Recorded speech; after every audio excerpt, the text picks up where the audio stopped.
Os remineralizadores nada mais são do que um pó de rocha. Na verdade, o que foi feito com uma rocha-mãe é que ela foi moída, triturada, e de acordo com uma nova legislação que vem desde 2016, nomeia-se o pó de rocha como um remineralizador. As vantagens dele são infinitas, na verdade. Em se tratando de fertilidade do solo, alguns trabalhos apontam o remineralizador como fornecedor de nutrientes para o solo. Alguns outros trabalhos o abordam como um condicionador do solo. Aí entra várias temáticas, como a questão dos micro-organismos do solo, a questão desse remineralizador ser, na verdade, um produto alternativo àquela aplicação que hoje vem sendo usada na agricultura convencional, como a aplicação de adubos químicos. E ele surge então para a gente, como eu já disse, como uma alternativa, onde a gente pode usar os remineralizadores, seja em complemento ou seja em alternativa aos que a gente usa hoje em dia. A gente tem que se atentar hoje em dia à questão da importação de fertilizantes químicos que o Brasil tem hoje. Na verdade, cerca de 70% dos fertilizantes usados na agricultura em geral advém de importação. É um número alto. Se a gente for pensar num produtor que utiliza na cultura da soja, por exemplo, e gasta cerca de R$500 por hectare somente com a adubação química, é um número que assusta. O remineralizador vem como um produto para que se diminua a questão da quantidade de fertilizante aplicado, aumentando seja a sua eficiência ou até mesmo diminuindo a sua necessidade perante a cultura da soja, que é o exemplo do trabalho. Ele iniciou lá em 2017, na safra 17-18, então, como eu já disse, teve um primeiro contato entre a pedreira que queria testar o seu pó de rocha. Trata-se de um pó de rocha que ainda não foi certificado perante o MAPA, então ele está em processo de registro, então ele ainda não pode ser chamado como remineralizador.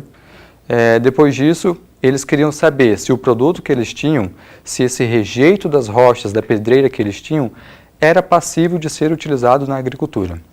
Então houve esse contato entre o dono da pedreira e o meu orientador, onde nós pudemos fazer os estudos acerca do produto deles, aplicando ele na cultura da soja, que é uma das principais culturas aqui do estado, e a gente abordou algumas temáticas que são os usos convencionais do produtor aqui no estado.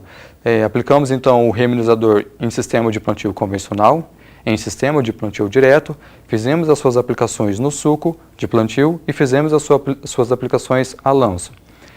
Testamos 5 dosagens, de 0 a 3.200 kg por hectare do remineralizador, para que a gente pudesse difundir a aplicação desse remineralizador como boa diante dos dois sistemas de plantios,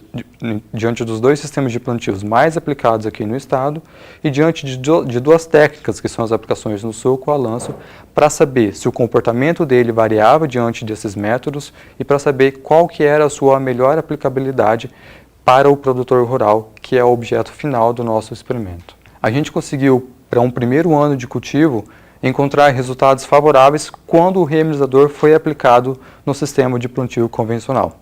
Então, quando ele é aplicado no sistema de plantio direto, que trata-se de uma técnica conservacionista muito mais usada hoje aqui no estado, ele teve algumas ressalvas, porque além dos micro-organismos do solo terem que solubilizar, mineralizar aquela palhada existente, ele ainda teve que fazer isso com o remineralizador, sobrecarregando esses micro-organismos do solo.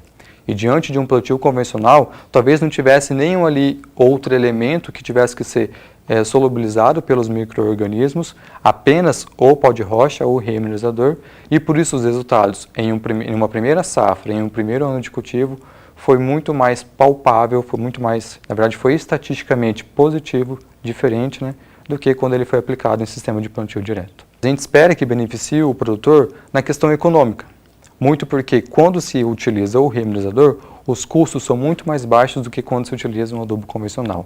Muito por conta de que esse adubo convencional vem de importação e muito por conta de que esse remineralizador, ele provavelmente vai estar ali no seu estado. Então o custo com logística, com aquisição, é muito menor quando comparados esses dois produtos. A gente conclui que o remineralizador vem como um produto, seja um produto complementar, seja como um produto alternativo, mas bem como um produto forte para ser utilizado aqui no estado, bem como nos outros estados do Brasil, e que quando ele estudado, alinhado junto ao produtor as suas técnicas de aplicação, é um produto que não tem mais como voltar não tem como mais ser tido como uma tecnologia ultrapassada, porque ele só tem como benefício quando utilizado pelos agricultores.